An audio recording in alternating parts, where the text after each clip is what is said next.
Welcome back to the channel. It is February 8th, and this is going to be a little breakdown of tomorrow's Draftkings NBA slate and just what happened over the past weekend with the Super Bowl. I try to update you guys on my picks. I gave you that video a month and a half ago about how I feel about the Tampa Bay Buccaneers, what they're going to do, and obviously once they made it to the Super Bowl, we were going to go all in on that situation. I was pretty accurate on the DFS as well. I told you guys to play defense, mainly the Buccaneers defense, and I told you to play the kickers.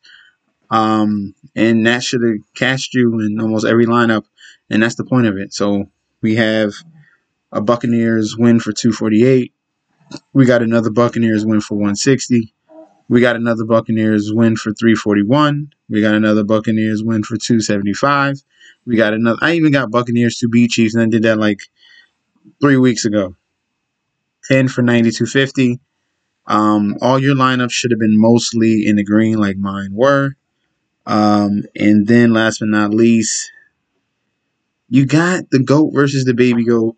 This was a teacher versus student game. It was a very obvious script. Like, you guys should have. I don't know what people. Why would you choose the Chiefs? Why? They gave you Tom Brady. They gave you Tom Brady 3 weeks in a row as an underdog. As an underdog. What are the chances of him being an underdog? And people still saying no. Still saying no. The Saints. Oh, okay. They're being a regular season. It doesn't matter. It doesn't matter. Stop. Stop it. He won 6 titles already. We're just like, oh, Drew Brees last year. Okay. All right. Next week. Green Bay Packers. Aaron Rodgers is better. He deserves a second title.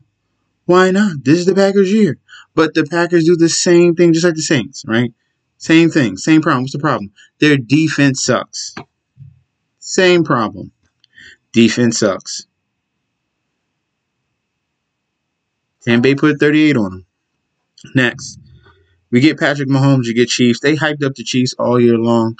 But once you put history, he's facing history. Like, he's facing someone that is been there, done that.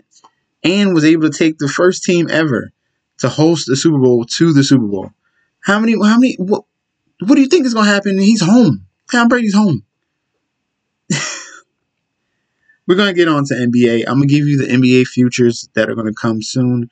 That's going to be next. I'll do another public service announcement so you guys can get on that early so you can start putting money towards that, and we'll build over that. So we're going to hop into the NBA slate. We keep it 7K and below, as you know, and we're looking at, for the point guard position, we have, let's see, a nice situation here with Portland. Portland in a winnable game going up against the Orlando Magic. Gary Trent Jr. at 6,400 is at a very, very solid price. And obviously he was up at 69. They bumped it down just a little bit. I think this is a fine price for someone that's taking over 20 shots per game. They're going to need his scoring making ability between him, Damian Lillard, Gary Trent, and the other guys that chip in. He's really taken over that McCollum role. He just needs to knock down those 3-point shots. He doesn't give you much peripherals, but those threes are going to be crucial, especially on Draftkings. You get a little boost for those 3-point makes. So Gary Trent Jr. at the point guard position. Shooting guard, I love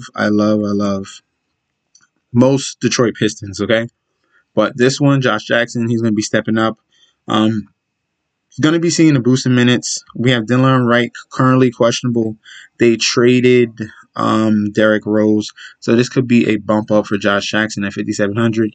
He really played a very nice game against the LA Lakers. I don't expect him to do the 49 DK, but against this, I'm a Brooklyn Nets fan. Our bad defense, Josh Jackson can definitely get you 30K and 30 DK and above at this price at 5,700. It's not too steep for me. Obviously we love Jeremy Grant. He's right at that 7K mark. But Josh Jackson, if you're looking for a cheaper option, is definitely there. And I have one more in that game. But we're going to move on to the small forwards. And we're going to look at Harrison Barnes in the Sacramento Kings game going against Philadelphia 76ers. I like picking on the Sixers when they are away. They are a very, very strong team at home, but away they are more difficult. They play to their competition. And the Kings is definitely a team that is very scrappy and in a situation that can, keep this game close against Philly. De'Aaron Fox has been very, very dynamic this year. Harrison Barnes has stepped up, as you can see before this bad game against Clippers going against Kawhi Leonard defense. He was able to string along 3 in a row 40 DK games, okay, knocking down the shots. A big part of that was those 3-point makes. So I think something similar can happen against the Philadelphia 76ers at 6,400. Some of these options on here are going to get really close in this 7-game slate. A lot of guys I do not want to touch, but I'm trying to pick the best out of the bunch. Next, we're going to look at Jeremy Grant, like I said, at 7K. We're gonna finish off with some Detroit Pistons. Like I said, you know how bad this Brooklyn Nets defense is. We give up like 118, 119, 120 a game to our opponent. So you should see a similar, output from these Detroit Pistons. And we play bad on the road. We're a very good home team, but we play a little lackadaisical on the road, and we still give up, all these points. So we want to stack against that. They're going to have to keep up pace with the dynamic. I don't know if all three of them are going to play tomorrow, but Jeremy Grant at 7K was able to show up against the LA Lakers in double overtime. I don't expect him to get 50 DK, but 40 definitely at this price. He deserves to be higher anyway. He was all the way, upwards of 8,400. Now you get him at 1,400 discount. So Jeremy Grant at power forward is definitely a steal. And then last but not least, at center, like I said, we're going to stack against him because all of the potential points in this game. Blake Griffin, he doesn't play on back-to-back, so he got his rest day against the Lakers, and now he should be back going up against the Brooklyn Nets. Definitely an option all the way at 5K. This is the cheapest he's been all season long. He's been all the way up to 6,200. But this is the perfect environment to see maybe some glimpses of the old Blake Griffin. Maybe he'll step back, hit a couple threes. Maybe he'll get 10, 15, maybe 20 points.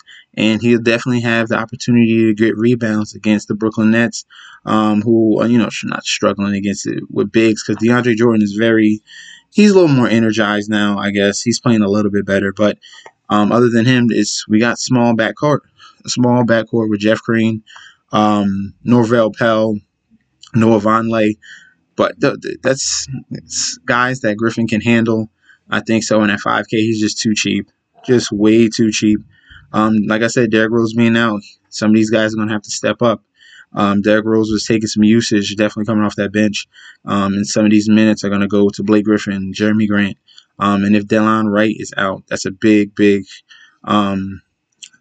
minus for them as well. And that's like I said, Blake Griffin, Jeremy Grant, Josh Jackson are going to have to step up. So we're going to finish out our value 5, with Blake Griffin at 5K, leaving you 6,500 for 3 positions left. You can pay up for any of these guys that you want. Like I said, Joel Embiid is nice. Steph Curry's in a great situation. I love Steph Curry because he's really just being that number one on that team. Damian Lillard's in that same situation. So you can go for either of those guys. Oh, there you go. Kevin Durant is going to be out. So this is going to be a Kyrie and James Harden game. You can go either one of those two guys. That's why they are, Harden is 10-9 and Irving is 9-3. Flip a coin or play both, but definitely try to fit in this value. Hopefully we get some more injury news so I can get you even cheaper guys to look out, because a lot of these guys have been priced up. Like, who's been priced up? They moved up, DeMarcus Cousins. With Wood out, they priced up DeMarcus Cousins, so you're missing out on that, Bo. He used to be 4 or 5K. So let me know how you guys feel about this core that I have here with these 5 guys. Like I said, please message in that comment section. Communicate. We'll find some cheaper guys just in case, but we just got to wait for news to happen. As of right now, this is all that we have. Don't forget to like, comment, subscribe to the channel. Follow me on Instagram and Twitter at MessNetJustD. And please look forward to these futures that are coming out. All right. I don't want you guys to miss out. All right. Peace out.